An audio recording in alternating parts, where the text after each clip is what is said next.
Ursula. Now. Yeah. Yes, now you can start. Please, bevakasha. Thank you. Okay, thank you. Good. Right. I'll just you want to introduce say you then. something? Okay, very good. I'll just introduce you if that's fine with you. We know you, but I'm not sure if everyone does, but everyone should know you.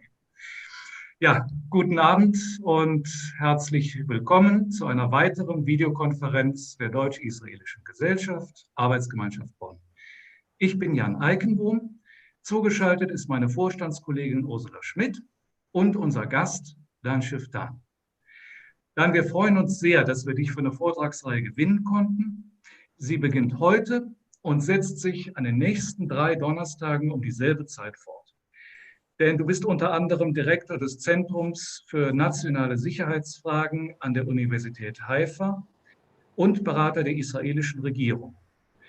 Thema deines heutigen ersten Vortrages ist die aktuelle Situation der israelischen Gesellschaft, ihre Stärken und ihre Verwundbarkeit. Wie in unseren vorherigen Konferenzen können unsere Zuschauerinnen und Zuschauer Fragen an Dan über die Kommentarfunktion in YouTube stellen. Wir werden die dann weiterleiten.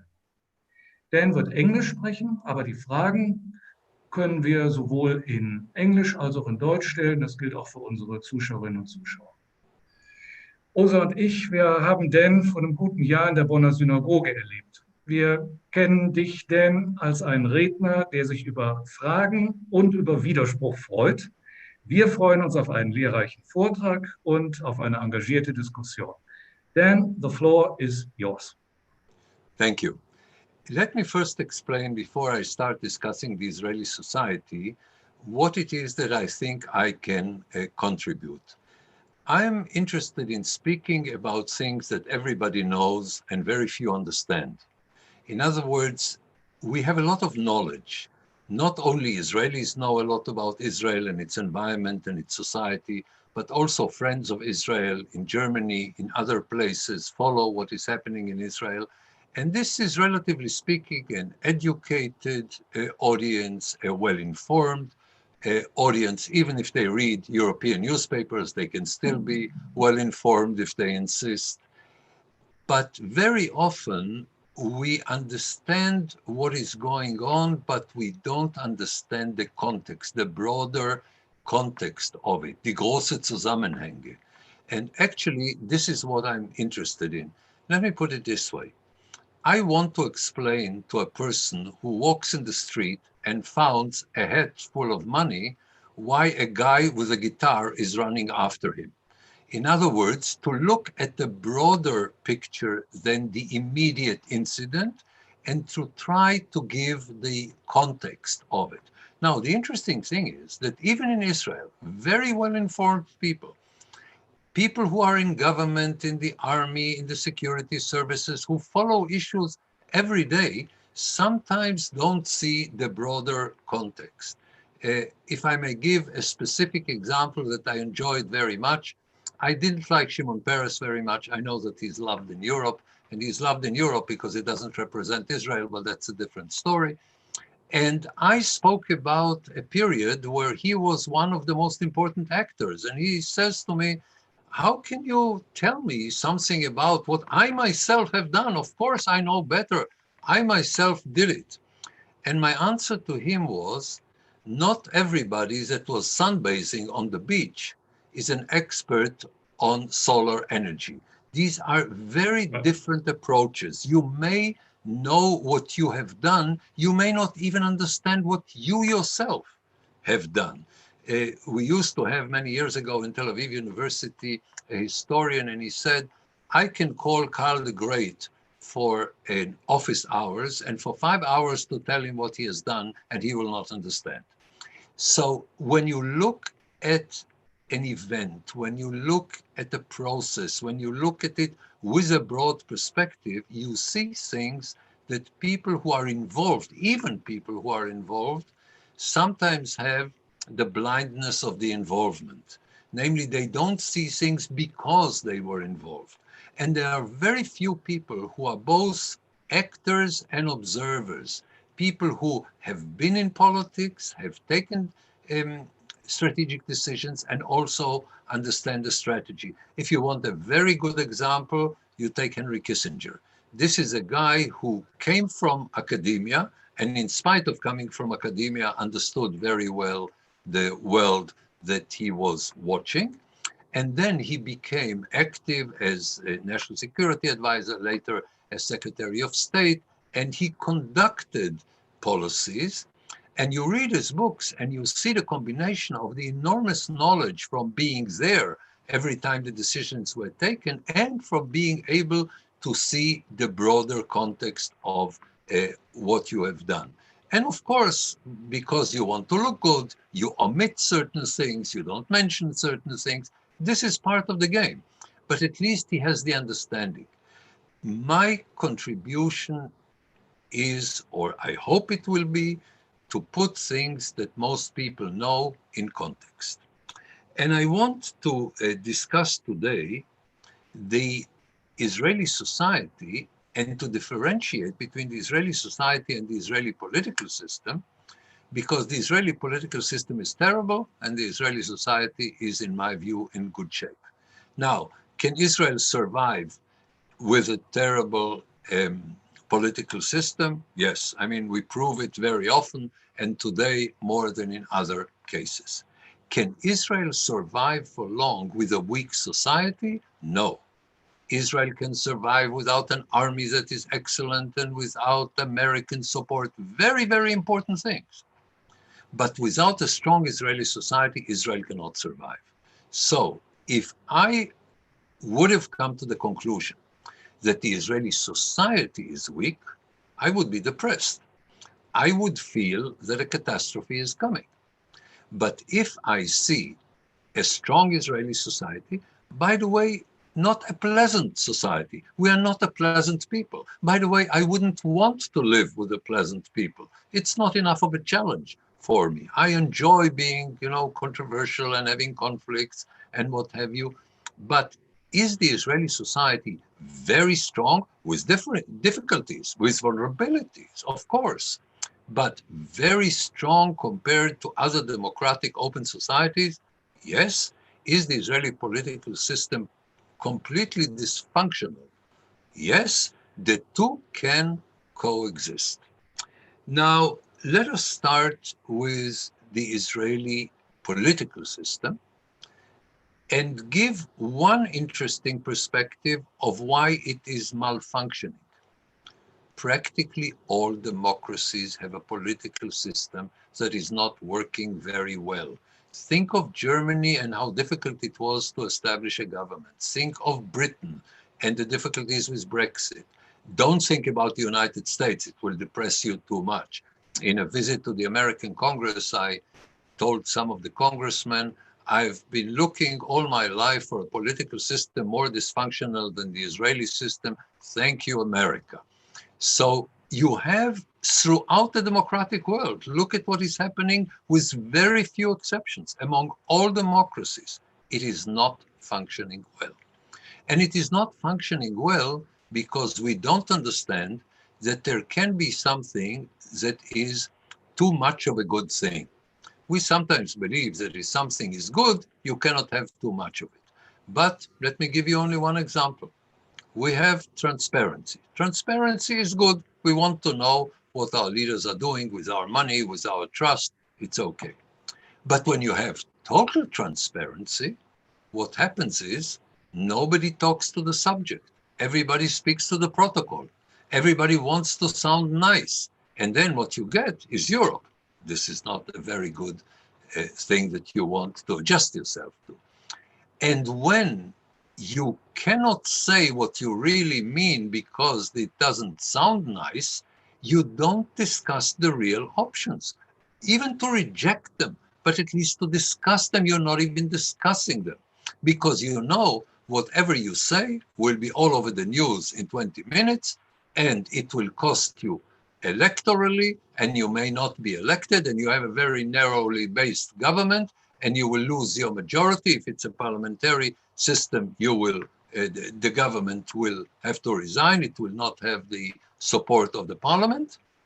And then you say to yourself, A, there are certain things I can't even seriously discuss. And B, I have to do things that will bear fruit in 20 minutes. Okay, 20 days. Okay, 20 weeks. But I cannot think of 20 months. It's too long. By the time I will show the achievement, I will no longer be in power. And if you want something to work, you need to invest.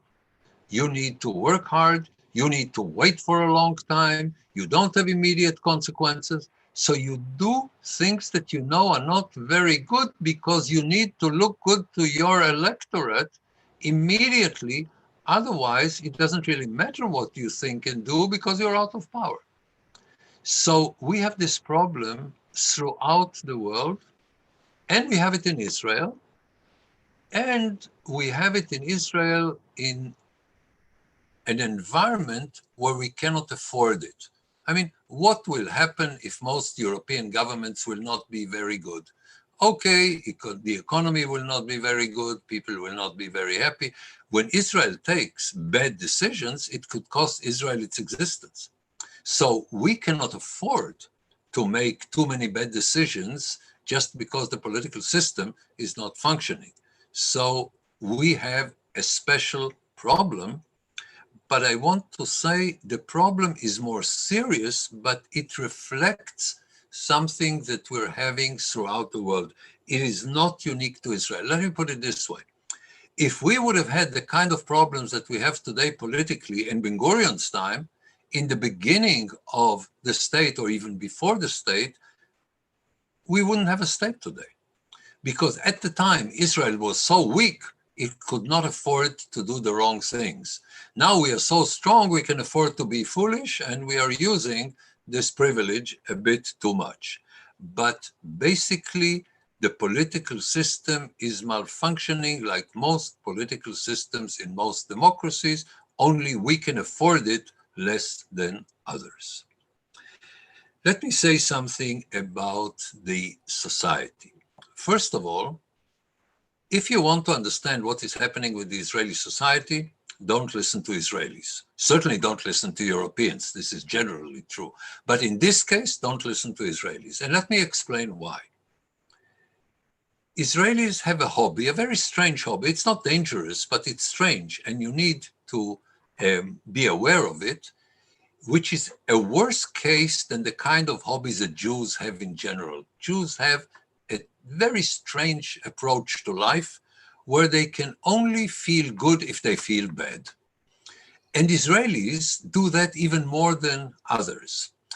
And an Israeli that wants to be considered cool and wants to be considered fashionable will say terrible things about Israel because then people say, oh, he is sophisticated, he has self-criticism. Now, I'm for sophistication, I'm for self-criticism. The Israelis are taking it very, very far. When you don't take it seriously, like I don't take it seriously, it's okay. In Israel, every day people say, we are not a democracy anymore. We are like Turkey under Erdogan. And some will say we are not like Nazi Germany. So you stand in the street and you tell the policeman, we are like in Nazi Germany, but you can't touch me because I have my civil rights. It's ridiculous, but I don't know, many people have strange sports. This is an Israeli sport. So when you hear voices of apocalypse to Israel, take it not with a grain of salt, take it with a mountain of salt. Israelis are hysteric. This is what Israelis do. They will speak about the end of democracy.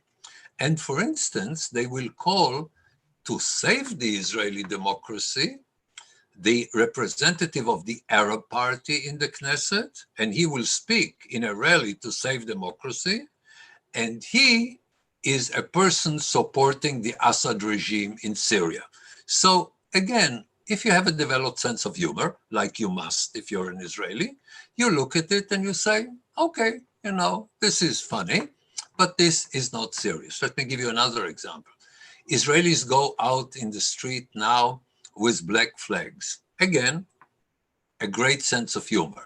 The black flag, think about the end of the 19th century, is the flag of anarchism. It says, we don't want a state. So how can you say, I want the state to be more democratic if you carry a flag saying, I don't want a state? and I don't accept the basic rules of the game of human behavior of my society. This is what a black flag means. So when Israelis carry a black flag, it's actually not black. It's, I don't know, a little gray. But again, Israelis enjoy doing it. It gives them the feeling that they're rebels. Okay, it's like a guy who goes with a shirt with Che Guevara on it to the sports car that his parents gave him. It's okay. I don't mind. It's a great combination.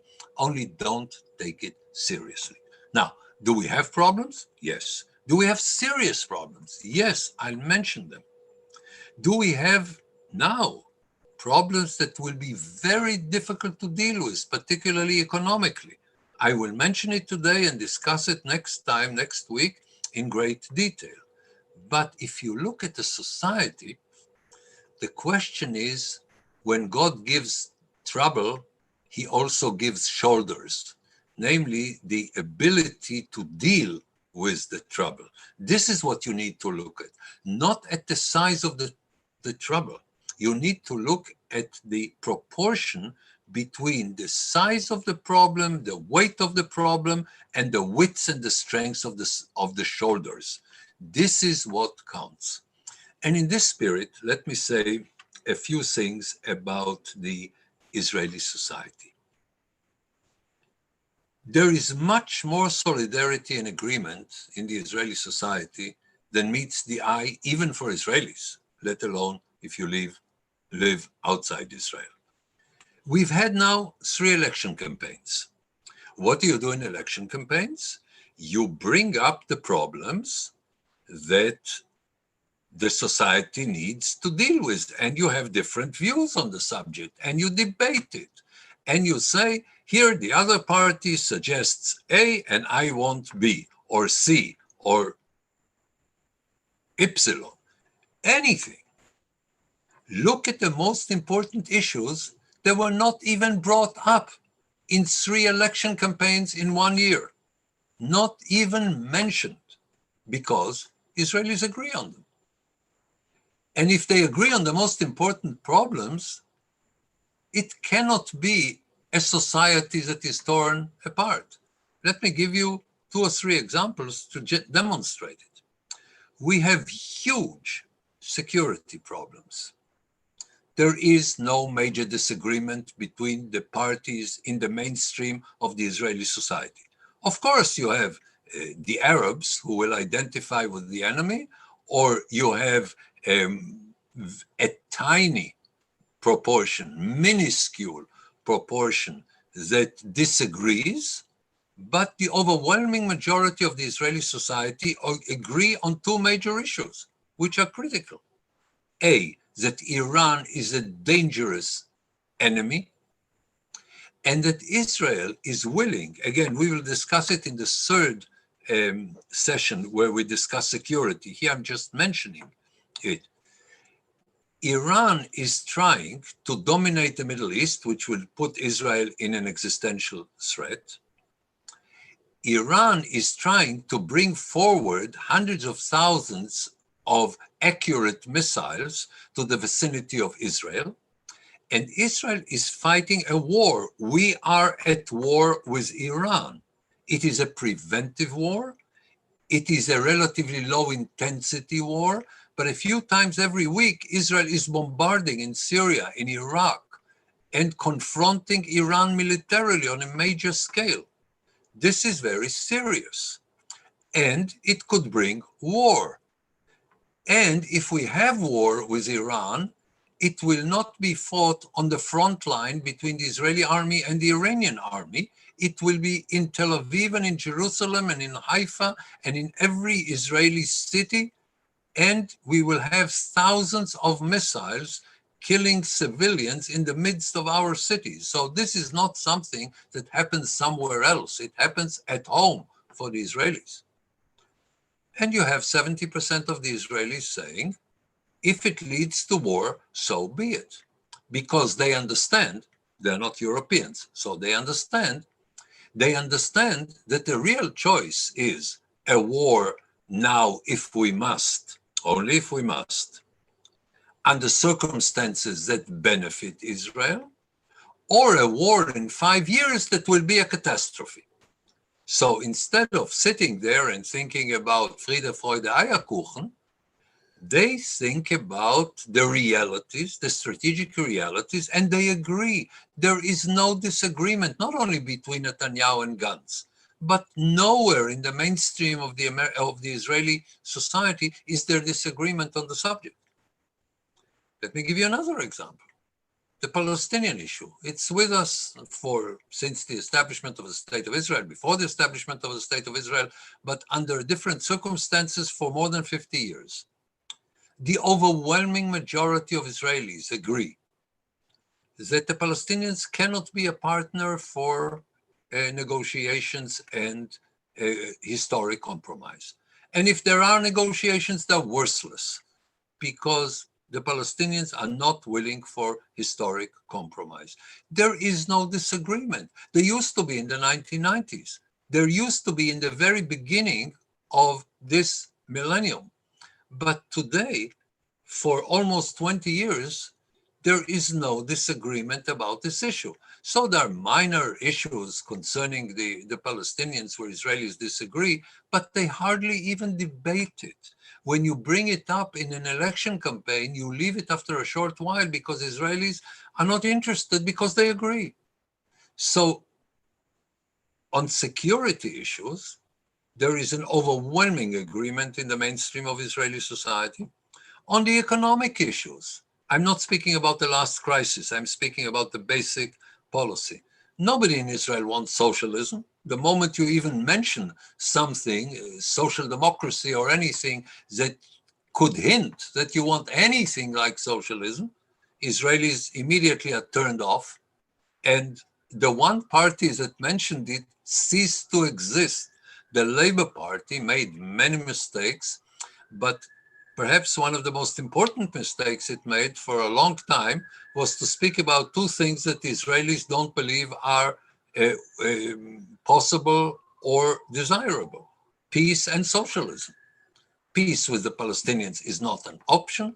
Socialism, Israelis have experienced, and therefore they don't want it. Israelis knew that if there were socialism in Sahara, there would have been a shortage of sand.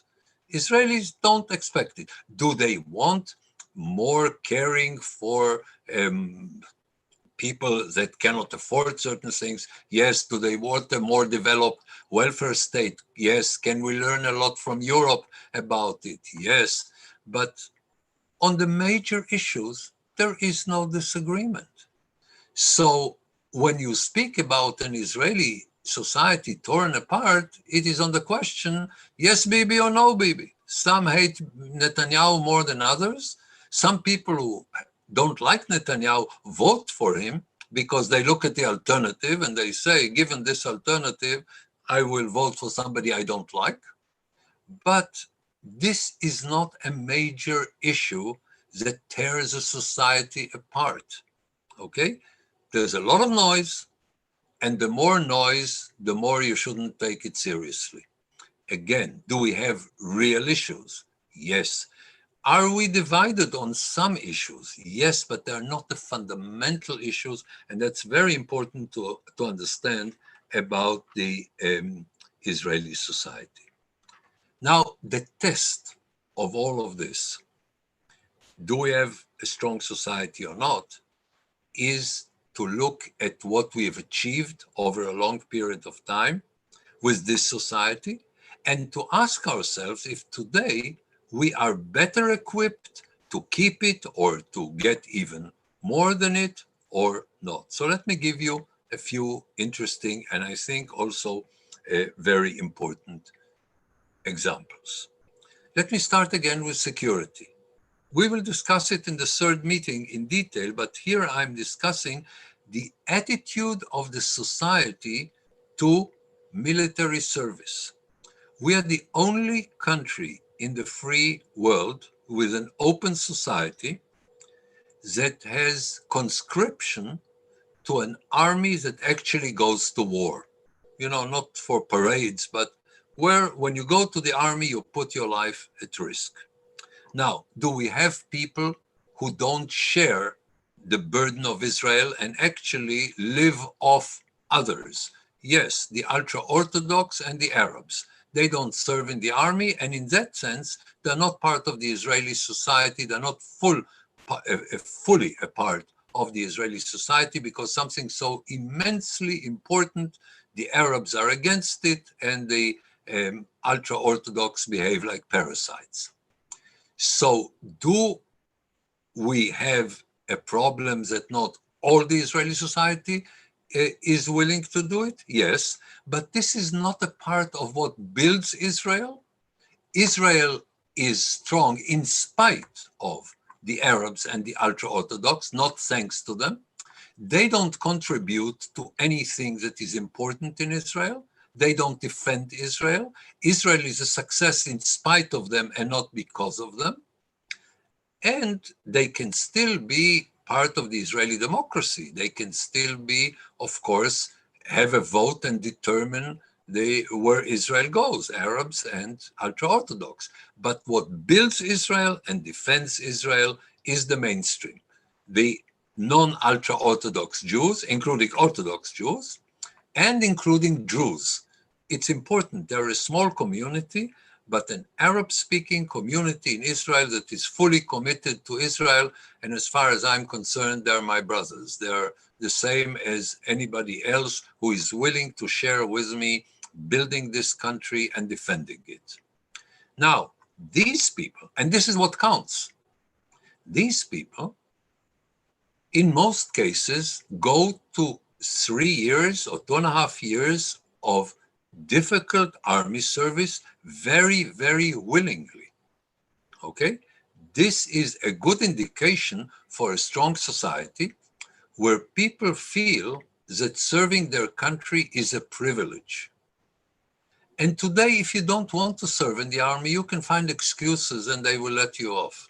If you don't want to serve in the reserve units, you only need to hint that you're not happy with it and you will not serve. But most people want to serve. And they do it because they understand that it's a privilege.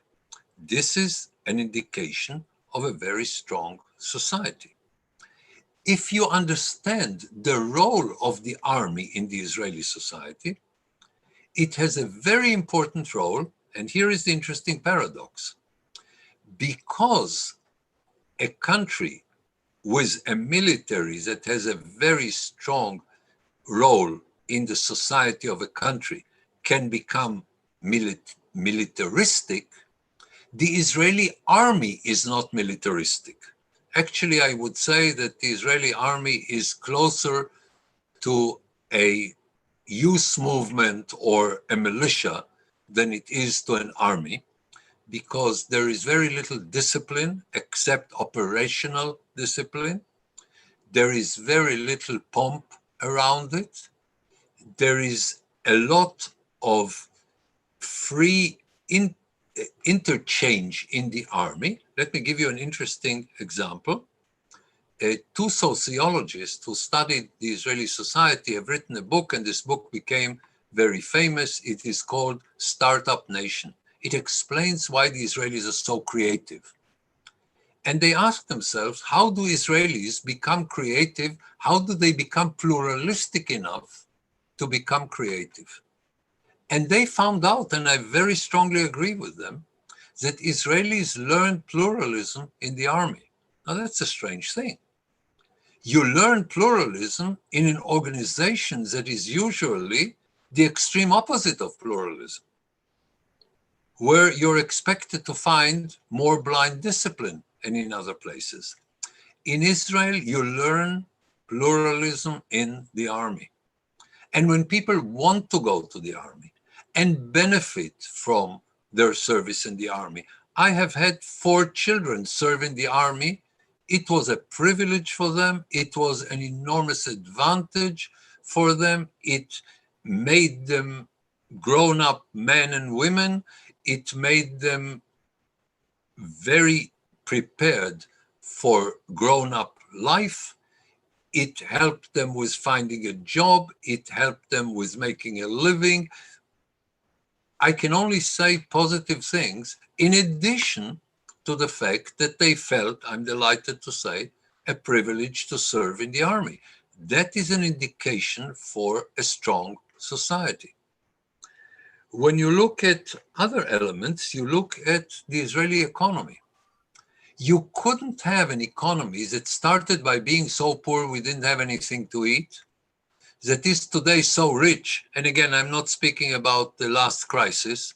I'm speaking about what we've seen in 72 years, and we will speak about the crisis later. We started out not having anything to eat. Today we spend on not eating, namely on losing weight, more than Africa spends on food, I think. Okay? We are in very good shape. And by the way, even what they call poverty in Israel is a manipulative term, and the people who manipulate it admit to manipulating it so that they can call it poverty. Actually, it means that the salaries are not equal in Israel. The degree of inequality is high, and this is what Israelis want. This is what I want. I want people to have the minimum that they need, and then if somebody else wants to make more money, go ahead. I don't have any problem with it. I can call it, in other words, I can say I'm not exactly a socialist. Look at tremendous achievements of the Israeli society, not the state, the society. When the state of Israel was established, we had here a conglomerate of people that called itself a people. Ben-Gurion went a bit too far. They called it human dust. I think this is going too far. But were we a functioning people in 1948? No. Were we a group of people with a similar historic memory of 1,000 years ago that are willing to consider themselves as part of one people? Yes, but this is all we had. To make a functioning people out of it took an effort of the Israeli society, and we can now say, 70 years later, that this effort was tremendously successful. Because if you can say the Jews in Europe and Jews in the Arab world had something in common in each separate group, the two groups had very little in common. And Israel could have been torn apart between Ashkenazi Jews and Sephardic Jews. And in 1981, we had an election, and this was the basis of the election of 1981, but something deeper, the society was torn apart. Since then, we have had a huge proportion of intermarriage between Sephardic and Ashkenazi Jews on a level that you cannot today find a large family that is not mixed. And the children of these families don't know anymore if they're Sephardic or Ashkenazi, because one of the spouses is Sephardic and the other is Ashkenazi. And there is an enormous variety inside each one of these groups. And all of this is coming together. Now, do we still have tensions? Yes. Do people still exploit it politically? Yes. But is it on the way out in terms of a major problem in the Israeli society? Yes. We have re-established a people, and we brought the Jewish people back to history. This is a tremendous historic achievement of the Israeli society. Let me point at something else. When the state of Israel was established, we had 6% of the Jewish people, after the Holocaust, 6% of the Jewish people in Israel. Today, we have more than 50% of the Jewish people in Israel. Again, let me show you how fast this changes. In the 1980s, the United States had twice as many Jews as Israel. Today, we have 1 million Jews more than the Jews in the United States. And the Jews in the United States are assimilating on an alarming scale. and they have very few children. And in Israel, there is hardly any assimilation, and people have sometimes double the number of children than Europe and the United States, and Jews in the United States. And I'm not speaking about the ultra-Orthodox. Without the ultra-Orthodox, we have about 3 children per family. And we are speaking about 1.4, 1.6, 1.8 among American Jews. And the result is that the proportion of the Jews in Israel is inevitably growing. We are not only much larger than the American Jewish community, we are much larger than all the Jews, not much, but somewhat larger than all the Jews outside of Israel.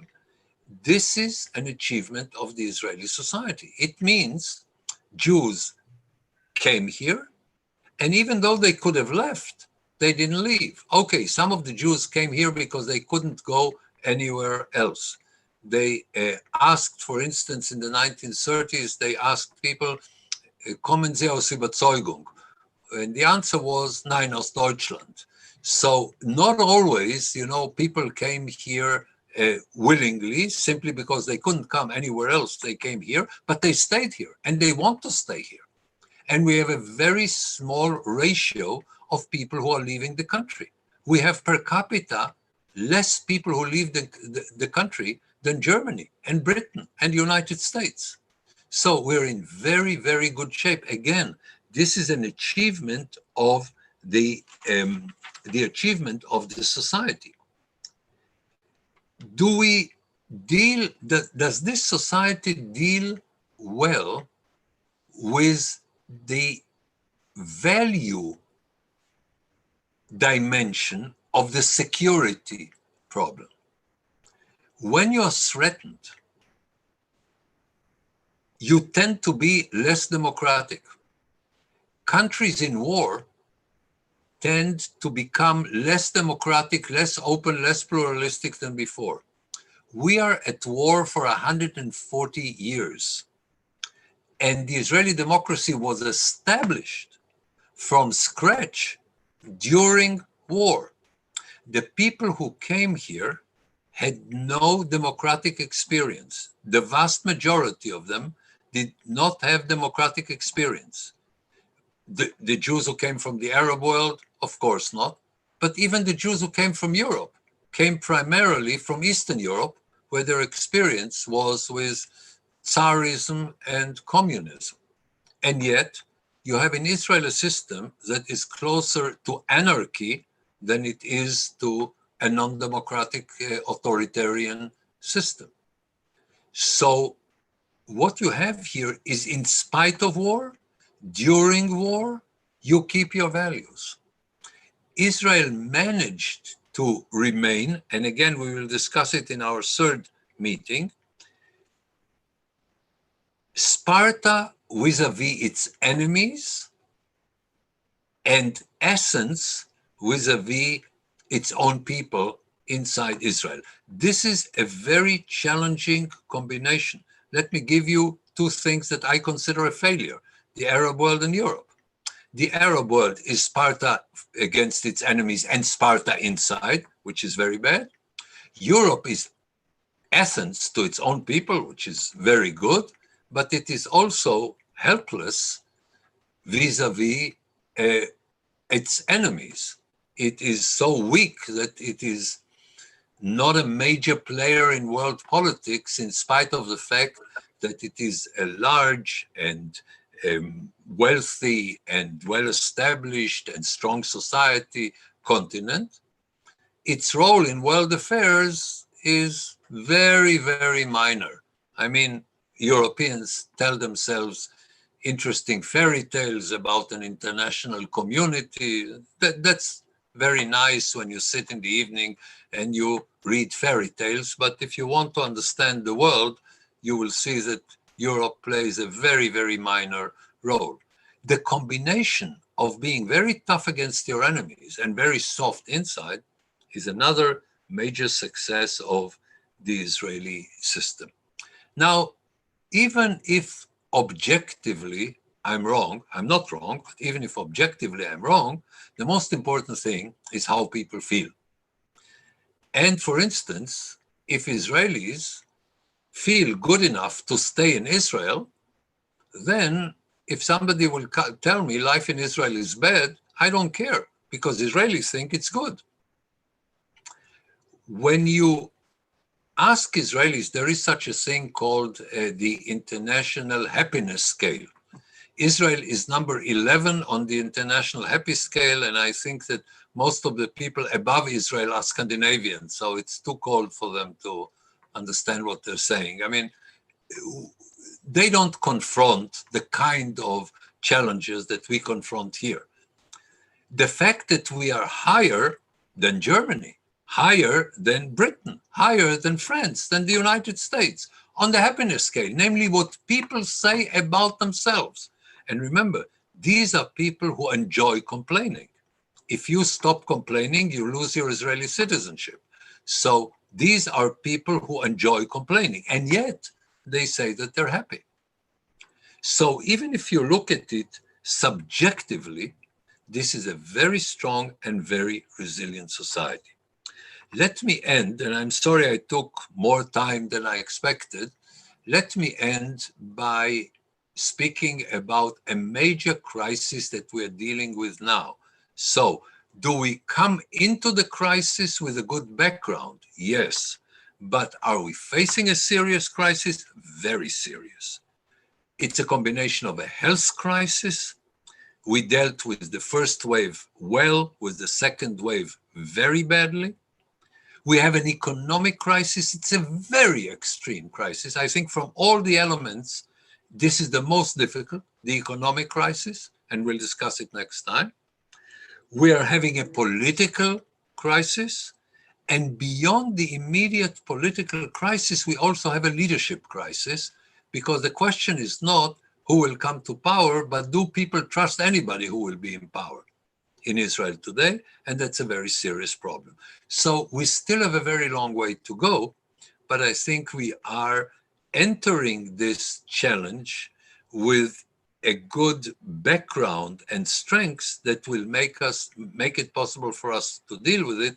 In other words, our shoulders are very strong, and the fact that the problems are very heavy need to be measured compared to the shoulders. If it's okay with you, let me stop here, and I'll be delighted to respond to any questions or comments that you may have. Thank you, Dan. That was so much information. It's a lot of food for thought, and I admit I have a certain feeling that some of our viewers will not support everything you just said. But it's okay. That makes life interesting. Yeah. As for me, one thing that struck me were two issues you mentioned. The one was the very low number of people leaving Israel, while, as you mentioned earlier, there is a serious and imminent threat of their homes being targets of missile fire or anything. Now, this is something which I find very interesting, and but maybe you care to elaborate on this a little further. But I would now like to give the floor to Ursula to ask if we have any questions from the floor. Well, amazingly, we have lots of interested viewers. So far, I'm sorry. I know Dan likes to be challenged, but so far I cannot offer any challenging thoughts or questions. So yeah, I have to give back to you, Jan. I'm sorry. Yeah, no, we have some prepared in any case from our members in advance. But let me maybe start with this one, because I really think this is odd, because the usual, let's say, instinct would be, if I consider my very home and my life under some threat by a foreign power, I would take care or consider packing up my things and move somewhere safer. Well, let me try to respond on it on different levels. Why do you think people came to Israel in the first place in the 20s, the 30s, the 40s. They came from Odessa to a terrible, primitive place. And the difficulties at the time were 100 times more serious than the difficulties today. Why did they come? Why did they stay? Or let me strengthen the question with another interesting thing. Hundreds of thousands, perhaps millions of Israelis have another passport. If I want to live in Europe tomorrow, I just take a flight and I live there. I'm a citizen of Europe. I can live wherever I want. And by the way, I checked, I will be paid 5 times as much as I am paid in Israel. Okay? And I was stuck in the United States for 2 years, teaching at one of the best universities in the world, Georgetown University, with being a visiting professor there. Everything was red carpet treatment. And I couldn't wait to come home, not only to my family and to my friends, but also to a way of life that I find much more challenging and worthwhile and having a meaning than living anywhere else. So Israelis have the languages, the passports, the skills that everybody wants, and they stay in Israel. Let me give you another example to strengthen it. We have had for forever, but particularly in recent years, a constant war in the Gaza Strip, a never-ending, everyday war in the Gaza Strip.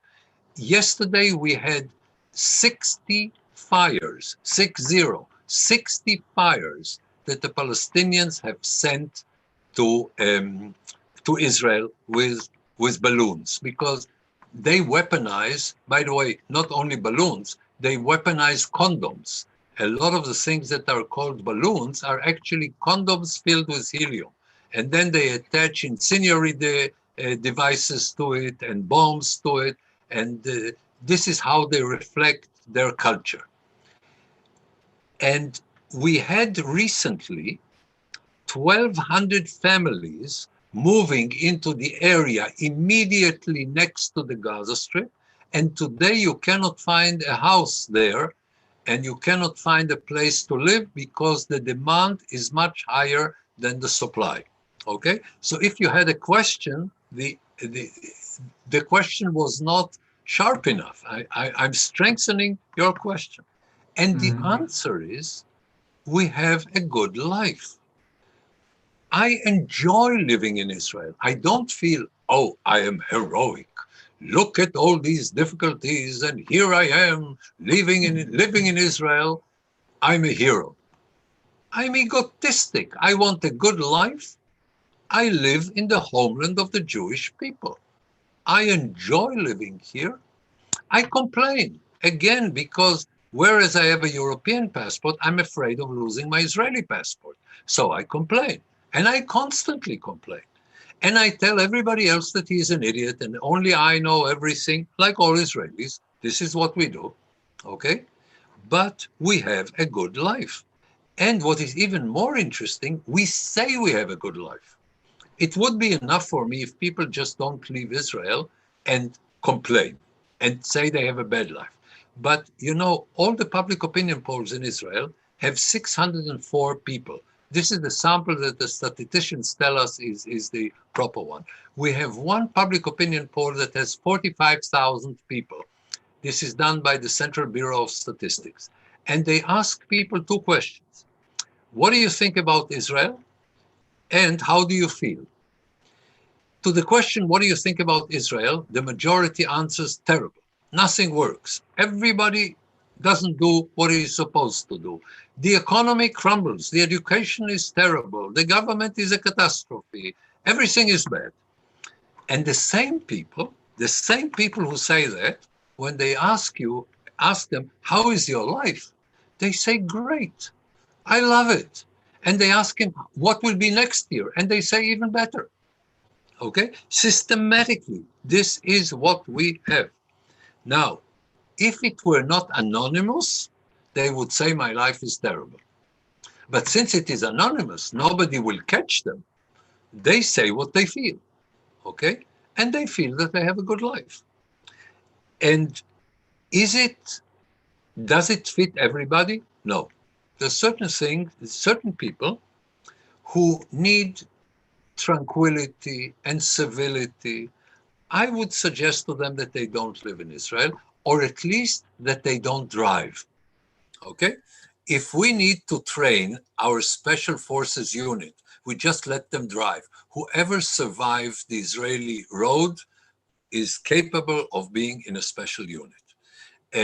I'm an extremely aggressive driver, even by Israeli standards. I know that every year my car costs me so much for repairs and so much for petrol and so much for service and so much for speeding tickets. Okay, it's part of my expenses.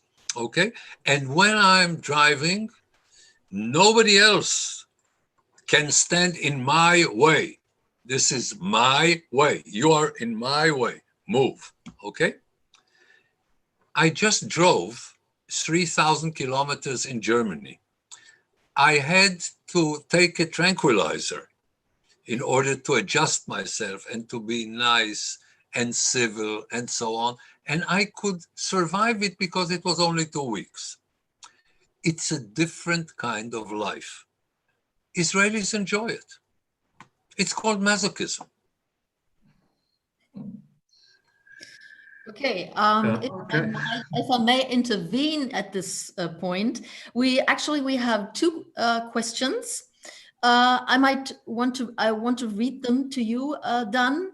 The first question deals with the terrible explosions in Beirut. The question is, how do you see the situation of the Hezbollah after the terrible explosion in Beirut? Is it weakening the Iranian threat to Israel? Thank you. Okay, let me start by a specific answer, and if it's okay with you, I will give a broader answer. The specific answer, it weakens Hezbollah and it weakens Iran. This is the specific answer, but let me give you a broader answer. And actually, I wrote an article about it, and it was translated into English, and if you want, I can send it to you, and you can send it to whoever is interested. Lebanon is in a hopeless situation, like the Arab world in general. In Lebanon, they move systematically from good life to catastrophe, and from catastrophe to good life, and again to catastrophe. And when you have a good life, you know the catastrophe is coming, and when you have a catastrophe, you know that a short period of good life will come. And it is because the Arabs in general, and the Lebanese in particular, have not invested in the last 100 years in building their own nation and their own society, and building a better health system and a better educational system and a more democratically governing system. They wasted most of their money and their efforts on corruption and on wars. Lebanon has a system that is feudal and tribal, like the rest of the Arab world. We don't have in most of the Arab world modern societies. We have tribal societies. We have, in some cases, feudal elements in tribal societies. And we have a society from the Atlantic Ocean to the Persian Gulf that is incapable of meeting the challenges of the 21st century because they didn't invest anything in the last 100 years in adjusting themselves to modern life. So you have a very high level of violence, you have a very low level of development, you have practically no innovation, you have practically no pluralism and democracy, and I'm speaking about hundreds of millions of people. Now, Lebanon was considered an exception because it has a large Christian population. Unfortunately, also the Christian population in Lebanon also has tribal and feudal systems. And as long as this is the case, you will have the different sections of Lebanon working against each other rather than together. And therefore the Shiites will work with Iran. And therefore the moment they can be violent and they can get weapons, they will become violent. And this is not only the problem of Lebanon, but Lebanon is more known in the West. It is more acquainted to the West, so people know more about it. But this is the situation throughout the Arab world. Okay, thank you. I have another question dealing with the resilience of Israeli people. There's somebody asking, do you see anything that could seriously undermine the psychological resilience of the Israeli people? Yes, I think that we have today one major threat to the Israeli society. We have another external threat, but this is an internal threat, and this is the ultra-Orthodox community. We are having a community that grows very, very, very, very fast. We are speaking about families with 7.1 children per woman. And what we have is a society that is growing, that is essentially primitive, that is controlled by corrupt rabbis, that is not productive in any way, that is only a burden and not an asset to Israel. People who work on a very low scale, people who don't serve in the army, and the higher percentage they are of the Israeli society, the weaker the Israeli society is. And if, God forbid, the Israeli society adopts their values, Israel will be destroyed, it will cease to exist.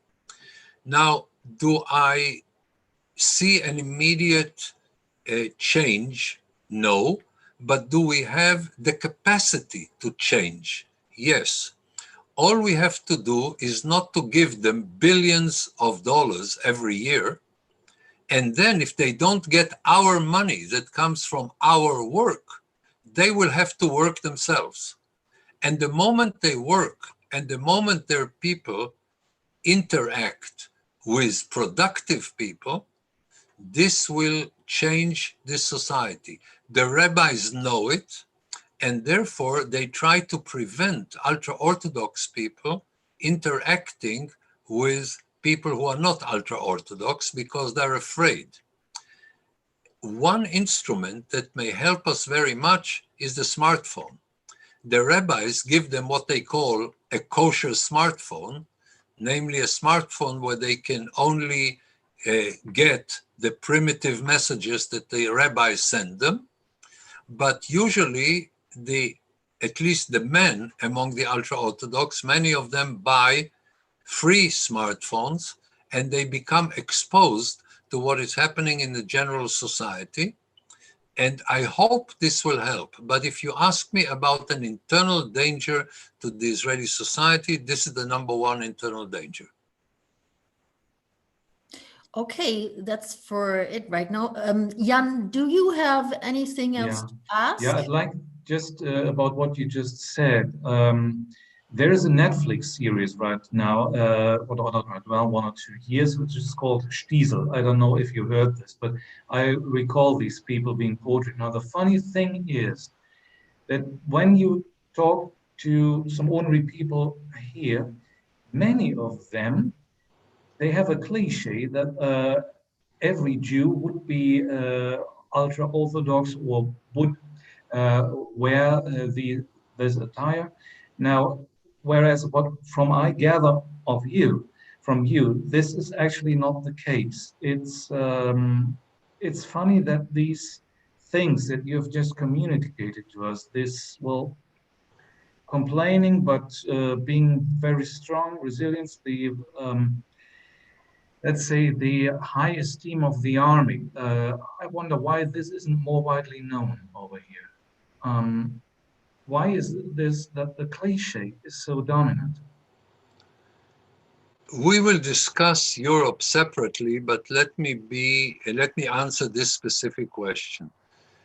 The Europeans live in a world of their own, where they tell themselves a fairy tale about the world, and Israel demonstrates that this fairy tale is without any justification.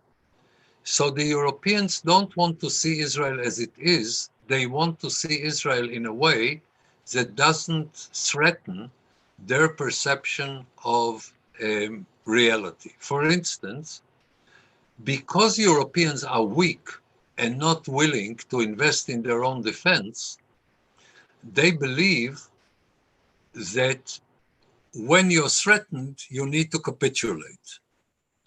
When the Israelis say, we are strong and we will not capitulate and we will get our basic rights, if necessary, by force, we wish that we could do it by agreement. We wish we could negotiate. We wish that we could have, like you tell us, a dialogue, but you can't have a dialogue with the likes of Saddam Hussein and Arafat and Hamas and Assad. These people are barbarians.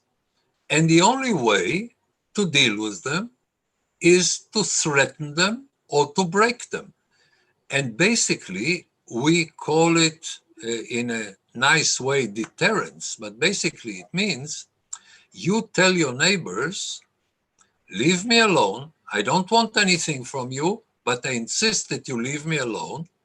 And if you will be hostile to me, and if you will use violence against me, and if you will try to kill my civilian population, I will hit you so hard that it will hurt. And the only reason you will not hurt me is if you're afraid of me.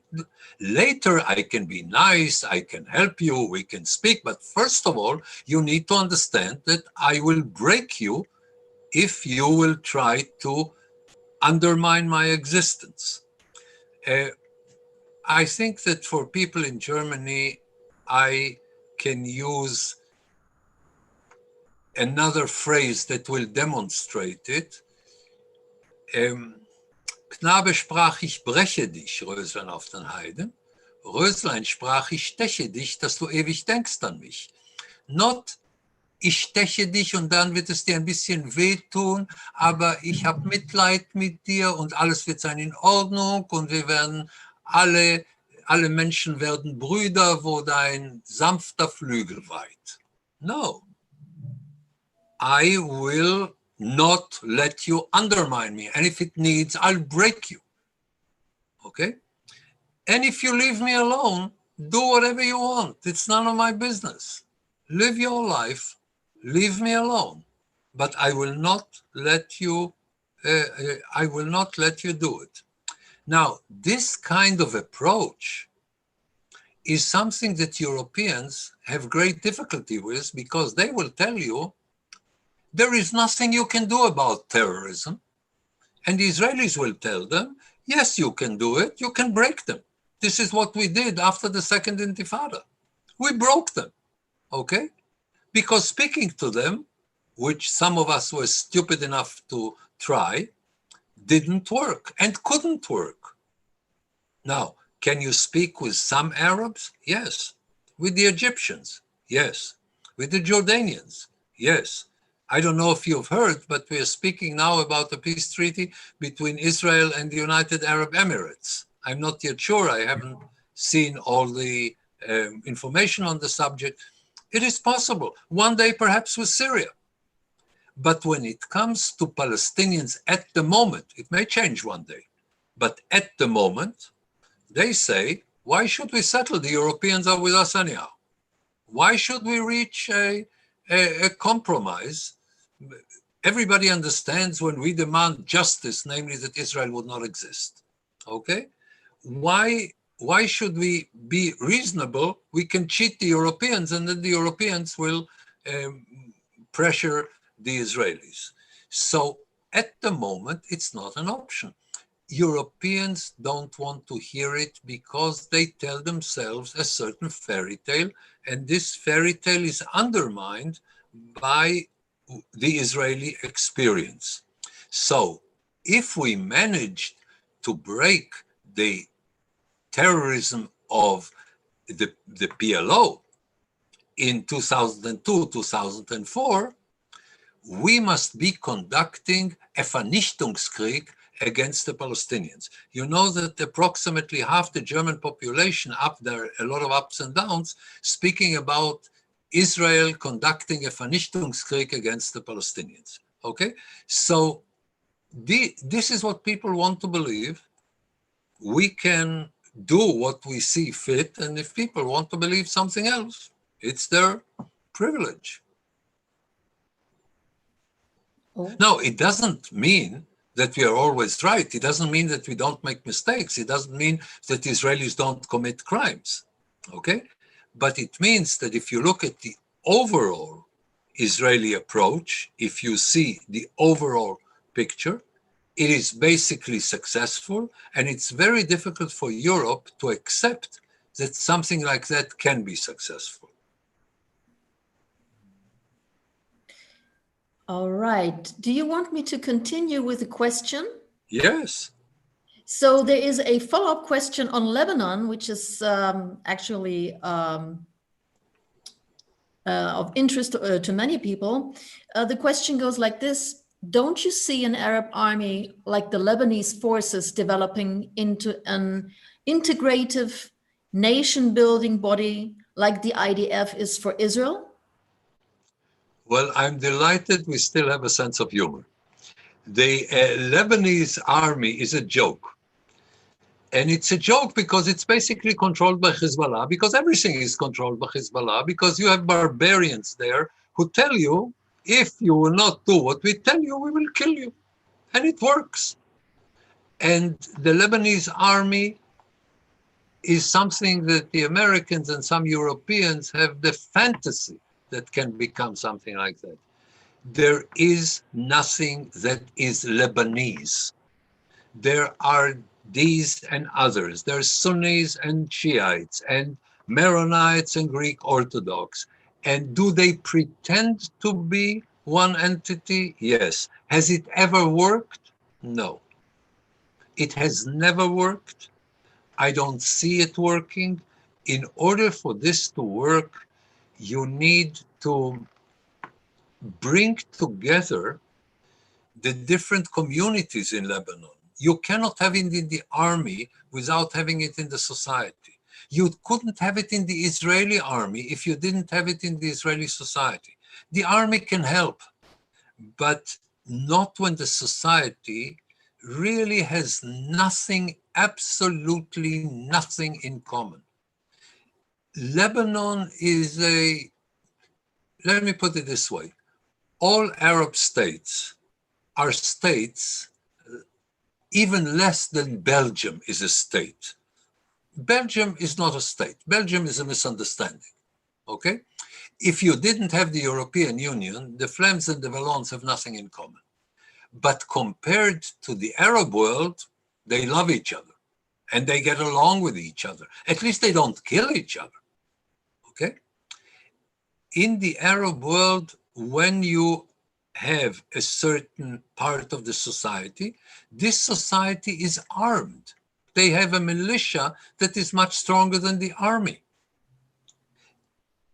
In Syria, they were Alawites butchering hundreds of thousands of Sunnis. And one kind of Sunnis butchering thousands of other kind of Sunnis that were not radical enough for them. This is what is happening in Iraq. This is what is happening in Yemen. This is what is happening in Libya, okay? You have no modern state in the sense that people consider themselves to be Syrians. If you're a Syrian and nobody knows if you're an Alawite or a Sunni, it won't help. Now, some Sunnis were in a coalition with the Alawites. So it's not as if people cannot cooperate across these boundaries. Sometimes you can get alliances, but there is not even a serious attempt to create one community. And when they try to do it, they try it through oppression. And it doesn't work in the long run. It doesn't work.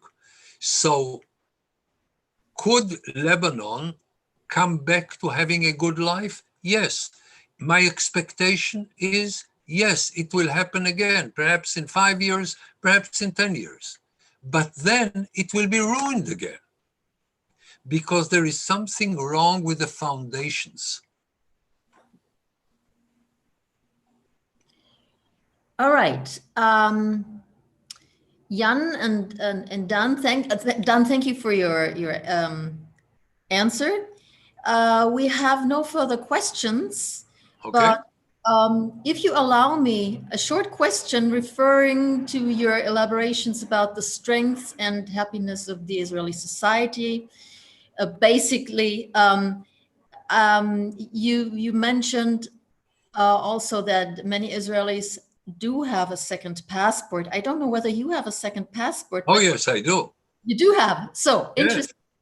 Could you tell us or our audience briefly why you chose to have a second passport? Because you're not intending to live abroad, I presume, for good, leaving Israel, only temporarily, I guess. If I could have a third passport and a fourth passport, I'll take it too. It's convenient. Okay? It's very convenient because I don't need visas. It's convenient. I have a European passport. I would be delighted to have an American passport, because my identity and my passport, the passport is a document. It has nothing to do with my identity. Okay?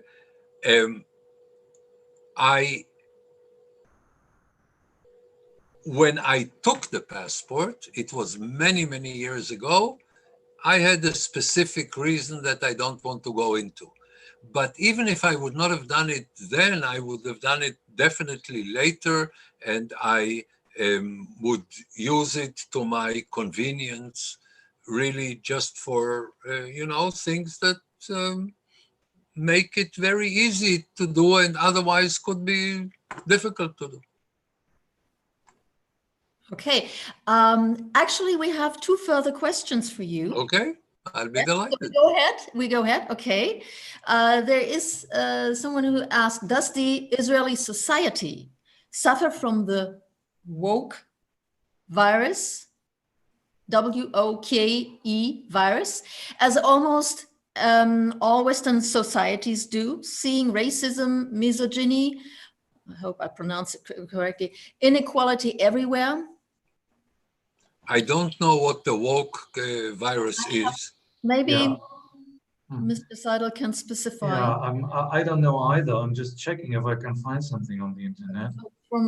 I think to be woke means to be very vigilant or something, or full of attention regarding injustice, racism, and so on. This is what I just took from a brief Google on the internet.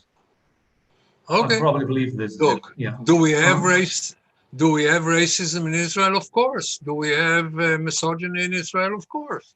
I mean, believe it or not, we're human. Okay? So we have practically every negative thing that you can possibly think of. And the question, if we have it or not, is not interesting. The question is, what is the weight of these phenomena in Israel? Okay?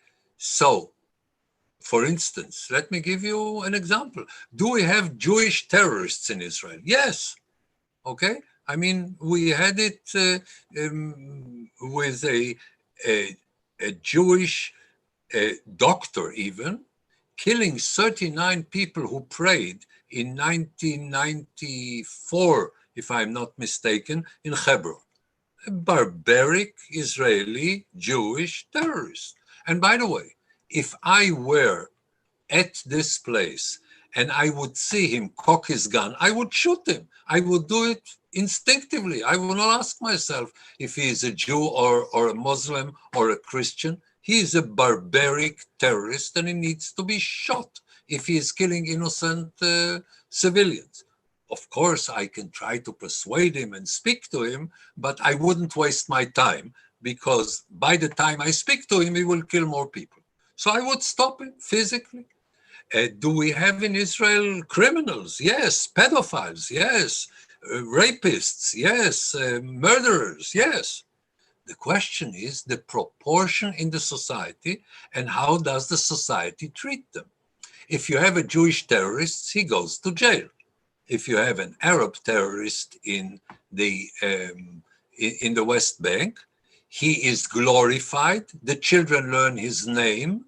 The school is called after him. His family is paid 5 times the salary that people get in the West Bank forever. And the more Jews he kills, the more money he gets.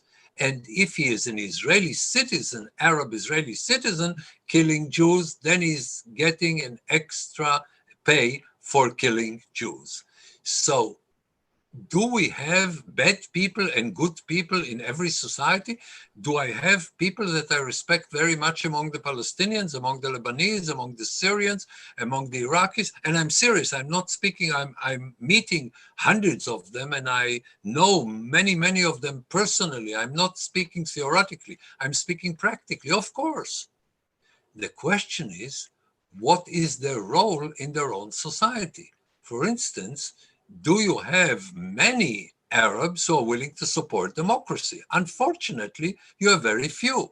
And even if you have more, they cannot become the mainstream in their own society. Unfortunately, it would be much better for Israel if this would have happened, not only for them themselves, even as an Israeli, not only as a human being, I would be delighted if that were the case. But when in 2011 or 12, I met the leaders of Tahrir Square in Egypt, I told them, I love you. You're the best thing that could have happened to Egypt, but you will be defeated. Your chances are 0. Because you may bring together, I don't know, 100,000, 200,000 people to the squares in Egypt, but 90 million Egyptians are waiting to see what Sheikh Qaradawi tells them. Okay, that's a completely different story because their weight in their society is so small. So, do we have racists in Israel? I'm sure. Are they being celebrated? No. When they tried to establish a party, the Kahana party, it was outlawed. In other words, the Israeli system told people, you may want to vote for a racist party, but we will prevent it and you will not be allowed to express your political opinion. Okay? Now, is this an infringement on letting everybody vote? Yes. Is it a justified infringement? Yes. Okay? So I'm not sure what the focus of the question is, but the way I understood the question, this is my answer. Fine. Do you, are you up for the last question? Yes, no problem. Great. Is there any conflict between the way Jewish communities outside of Israel perceive the situation in Israel and the way Israelis see themselves? Yes. If so, which impact does it have?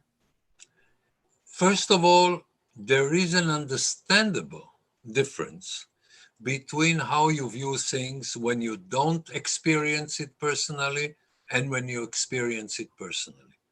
When you are sending your son and daughter to the army, or when you're not sending your sons and daughter to the army.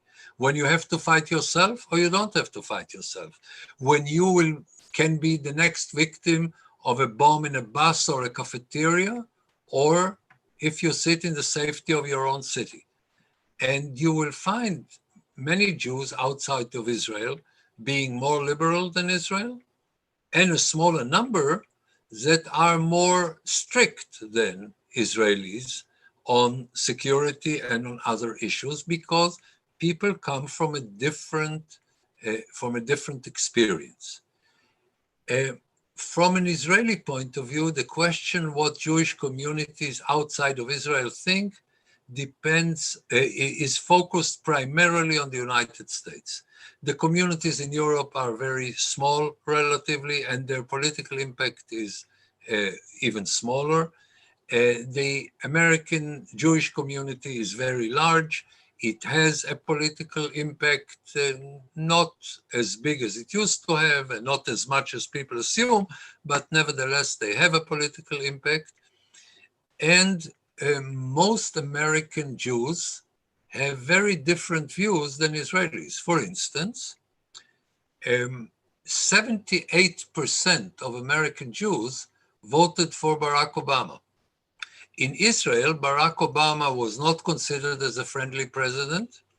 Today, there is a very large number, I hope I'm not mistaken, I think 2/3 of the Israelis support Trump. In America, I think about 10%, 15% of the Jews support Trump.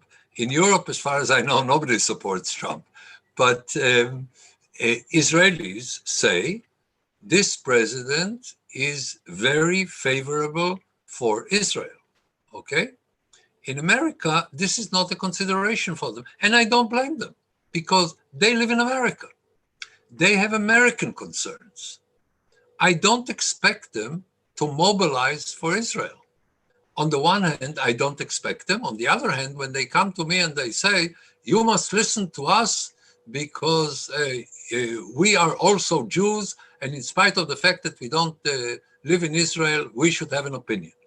I tell him, you can have an opinion, but I'm not particularly interested in it.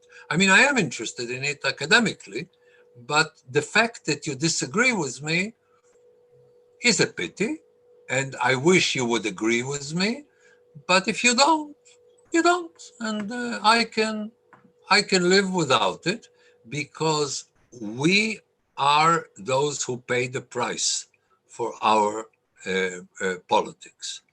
Usually, Jews outside of Israel are more liberal than Israelis because they don't have the challenge that Israelis are having, and therefore they can afford to be more liberal. And under similar circumstances, I would be more liberal. Okay? Let me put it this way. You must be as liberal as you can and as tough as you must. And when you don't have to be tough, you can be nice. And that's okay. Fine. So that's all from my back office front. Back to you, Dan and Jan, Yeah. please. Dan, Jan, very confusing. Yeah, right. Confusing.